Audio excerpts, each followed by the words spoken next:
नमस्कार सर्वांना. श्री स्वामी समर्थ. तर आज आहे गुरुवार आणि गुरुवारच्या सर्वांना स्वामीमय शुभेच्छा. तर मी आज पितळेची भांडी काढली होती साफ करायला, म्हणजे रेग्युलर यूजचीच. ती स्वच्छ करून ठेवली आणि त्याच्यानंतर आज मला बनवायच्या आहेत गव्हाच्या पिठाच्या कापण्या. तर त्याच्यासाठी मी इथं गरम पाण्यामध्ये गूळ वितळवायला घेतला आहे. तर म्हणजे इथं 1.5 वाटी मी गूळ घेतलेला आहे. म्हणजे 1.5 वाटी गूळ का घेतला आहे, तर मी इथं 3 वाट्या गव्हाचं पीठ घेतलं आहे. त्याच्यामुळं त्याच्या अर्धा आपल्याला गूळ घ्यायचा आहे. तुम्हाला जर जास्त गोड आवडत असेल तर तुम्ही 2 वाट्या पण गूळ घेऊ शकता.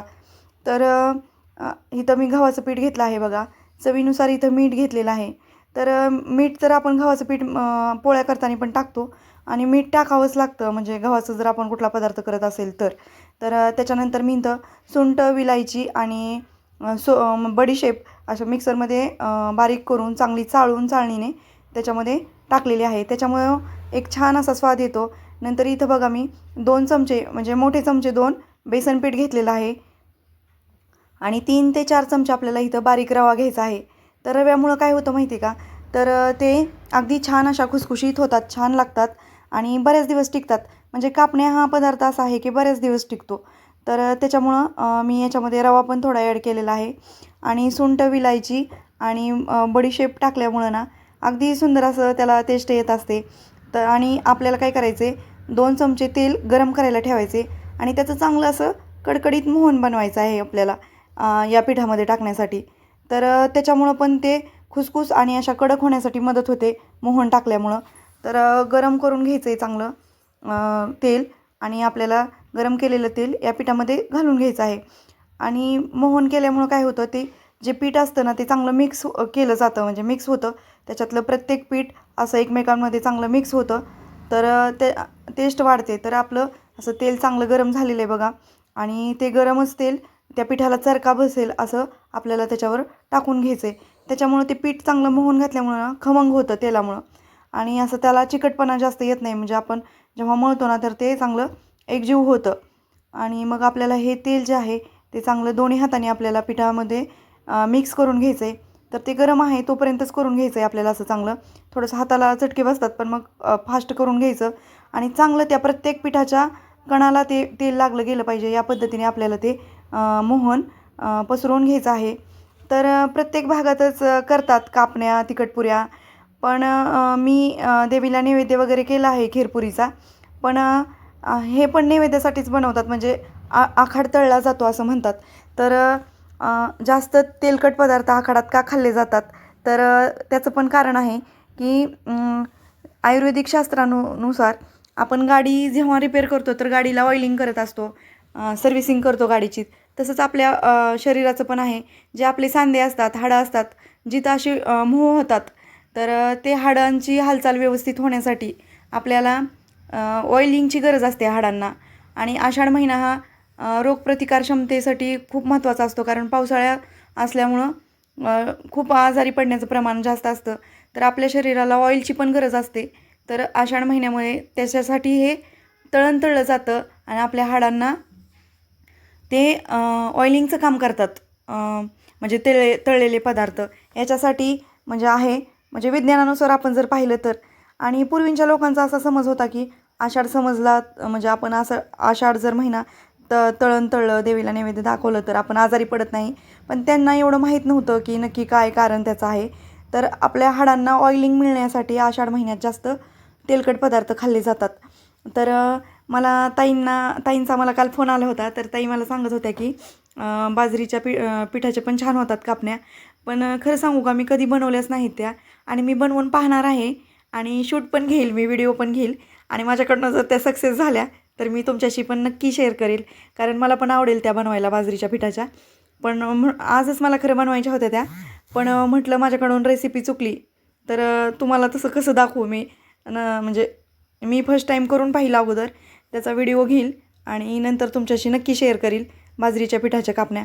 तर त्याच्यामुळं मला जे म्हणजे मी गव्हाच्या पिठाच्या बनवते नेहमी, त्यामुळं त्याच बनवायला घेतल्या मी, कारण होऊन जाईल म्हटलं. नाही तर ते जर बिघडल्या तर परत म्हणजे व्हिडिओत काय घेणार ना मी.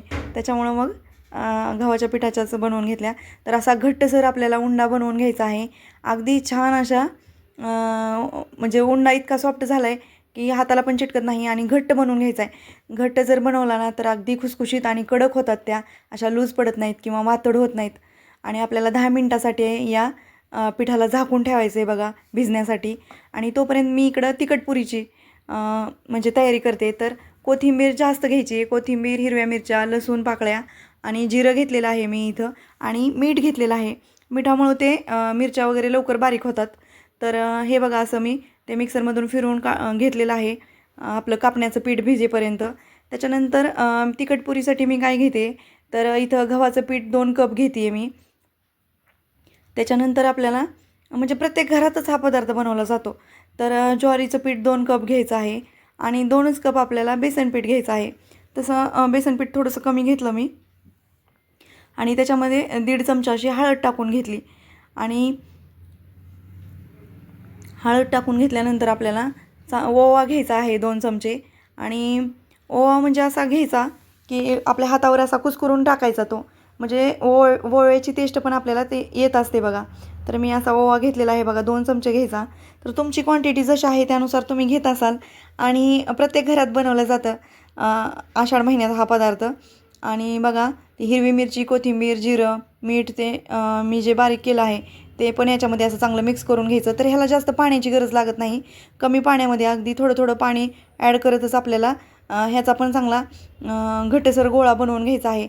आपण ह्याचा पण घट्ट असा गोळा बनवून घेतला आणि थोडं जाडसर या जर पुऱ्या लाटल्या ना तर छान अशा फुगतात आणि टेस्ट पण ह्याची खूप छान असते. तर दह्यासोबत, कढीसोबत किंवा एखादी मसालेदार भाजी जर आपण बनवली, वांग्याची भाजी वगैरे, त्याच्यासोबत पण ह्याचा म्हणजे अशा छान लागतात.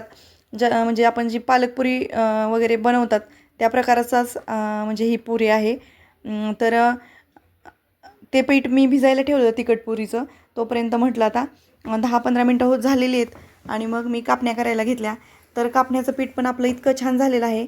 तर कडक असं घट्ट मळल्यामुळं लाटायला त्रास होतो, म्हणजे जास्त जोर लावावा लागतो त्याला, म्हणजे जास्त वेळ लागतो आणि लाटायला जरा जड पण जातात.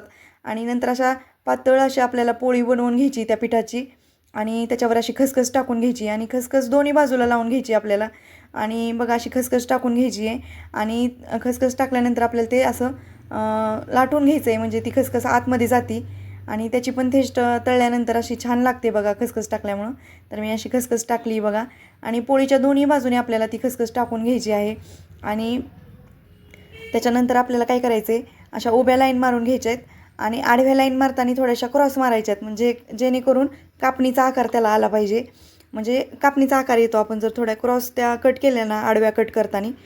आणि असा काजू कतलीसारखा आपल्याला त्याला शेप द्यायचा आहे. आणि तसं तर काजू कतलीलाच कापणीचा शेप आहे, कारण कापणी हा पारंपरिक पदार्थ आहे, जुन्या पद्धतीचा आहे तो. त्याच्यामुळं कापणीचा शेप काजू कतलीला दिला आहे. तर हे बघा अशा छान थोडंसं क्रॉसमध्ये मी कट केलं तर असं छान असा कापणीचा आकार त्याला येतो आहे. आणि छान असं झालं आहे बघा. पण लाटताना पातळ असं लाटायचं, मग त्या छान खुसखुशीत होतात आणि अशा छान अशा आपल्या कापण्या तयार झाल्यात बघा. आणि आपलं स्टेक्चर चांगलं असेल ना पिठाचं तर त्या ना अशा चिटकत नाहीत किंवा हाताला चिटकत नाहीत किंवा लाटताना त्या पोळपटाला वगैरे काहीच हे करत नाहीत. तर खायला पण अगदी पौष्टिक असतात, कारण असं तर आपण गूळ वगैरे जास्त खात नाही, म्हणजे म्हणजे जे खातात ते खातात, पण असं मुलं वगैरे लहान गूळ खात नाहीत. तर अशा काही पदार्थांमुळं आपल्या ज्या प्रथा परंपरा आहेत त्या काही वाईट नाहीत. म्हणजे काही गोष्टी सोडून दिल्या तर त्याच्याकडं पॉझिटिव्ह वेनी जर पाहिलं ना तर त्या गोष्टी अशा आहेत की त्या आपल्यासाठी फायद्याच्या असतात. तर आषाढ महिन्यात आपण हाडांच्या ऑइलिंगसाठी तेलकट पदार्थ जास्त खात असतो. आणि गुळाचे पदार्थ म्हणजे गुळापासून बनवले आहे तर त्या हेल्दीच आहेत आणि टिकतात खूप. आणि थंड झाले की आपल्याला लगेच त्या हवाबंद डब्यामध्ये ठेवायच्यात, तर त्या चांगल्या 15-15 दिवस अशा खुसखुशीत राहतात, अशा वातड वगैरे होत नाहीत. तर आपण जर त्याचं व्यवस्थित घेतलं मेजरमेंट वगैरे तर छानच होतात. नंतर साईड बाय साईड मी तळत साईड बाय साईड इकडं कापण्या लाटून पण घेत होते आणि आपलं तिकडं तिखटपुरीचं पीठ पण भिजत होतं. तर हे झालं की लगेच मला तिखटपुऱ्या पण तळून घ्यायच्या आहेत. तर हा व्हिडिओ थोडा मोठा होतो आहे, पण मग आषाढ महिन्याचं माझं हे राहून गेलं होतं. आता आज करू उद्या करू असं करत करत आषाढ महिना पण आता संपत आला. 11-12 तारखेला आषाढ महिना संपतो आहे. त्याच्यामुळं म्हटलं आज करून घ्याव्या. आणि गुरुवार पण आहे, महाराजांना पण स्वामींना पण नैवेद्य होईल. ह्या उद्देशाने मी आज बनवले आहेत. तसं तर आरव पण आता स्कूलला गेलेला आहे आणि आहो पण नाही आहेत. तर दुपारीच अशा बनवून घेतल्या. तर छान असं तिखटपुऱ्या आता म्हणजे कापण्या तर माझ्या पूर्ण तळून झालेल्या आहेत. आता मी तिखटपुऱ्या करायला घेतलेल्या आहेत. तर कापणीचं आपल्याला पातळ लाटायचं आहे आणि तिखटपुरींसाठीचं तर आता हे सगळ्यांना माहीत असेल, इथं थोडंसं जाडसरच लाटून घ्यायचं आहे. आणि मी इथं थोडंसं गव्हाचं पीठ घेतलं आहे लाटताना, कारण थोडंसं ते पीठ हे असतं म्हणजे लगेच तुटतं ते पीठ. धपाट्याचं असेल किंवा तिखटपुरीचं पीठ असतं ना, तर त्याचं स्ट्रेक्चर असं लगेच तुटतं. तर अशा गोल गोल वाटीनं मी त्याच्या पुऱ्या करून घेतल्या आणि तेलामध्ये गरम तेल होतंच कापण्यांचं, त्याच्यामध्ये छान अशा तळून घेतल्या बघा. तर म्हणजे असं आषाढ महिन्यात म्हणजे आमच्याकडं करतात. तर मी संभाजीनगरला आहे, तर संभाजीनगरला जसं करतात तसा पण नैवेद्य नारळ देवीला केलेला आहे. आणि आज मी माझ्या पद्धतीने म्हणजे आमच्याकडं जसं करतात त्या पद्धतीने पण आषाढ तळलेला आहे. तर हे बघा अशी वाटीनं मी पुरी काढून घेतलेली आहे बघा. आणि तळून आणि कमी गॅसवरच तळायचं आहे आपल्याला, त्यामुळे छान पण होतात. तर हे बघा अशी छान अशी आपली पुरी पण फुगलेली आहे. त्यामुळे इथंच समजतं आपल्याला की ही आपली रेसिपी सक्सेस झालेली आहे. तर ज्या ताई माझ्यापेक्षा ज्या मोठ्या आहेत त्या बघत असतील, त्यांना वाटत असेल आम्ही पण बनवतो हे. तर त्यांच्याकडूनच आपण शिकलेला असतो ह्या सगळ्या गोष्टी. तर हे बघा आपल्या छान अशा तिखटपुऱ्या आणि कापण्या तयार झालेल्या आहेत. तर कशी वाटली तुम्हाला रेसिपी ते नक्की सांगा. आणि व्हिडिओ आवडला असेल तर लाईक, शेअर आणि सबस्क्राईब करायला विसरू नका. आता तुम्ही व्ह्यूज तर आहेत माझ्या चॅनलला, पण सबस्क्राईब करत नाही आहे तुम्ही, तर प्लीज सबस्क्राईब करा. आणि कसा वाटला व्हिडिओ तो पण कमेंट करून सांगा. तर छान असं झालेलं आहे बघा माझं तिखटपुऱ्या आणि कापण्या. तर मी महाराजांना नैवेद्य दाखवून घेते. आणि श्री स्वामी समर्थ.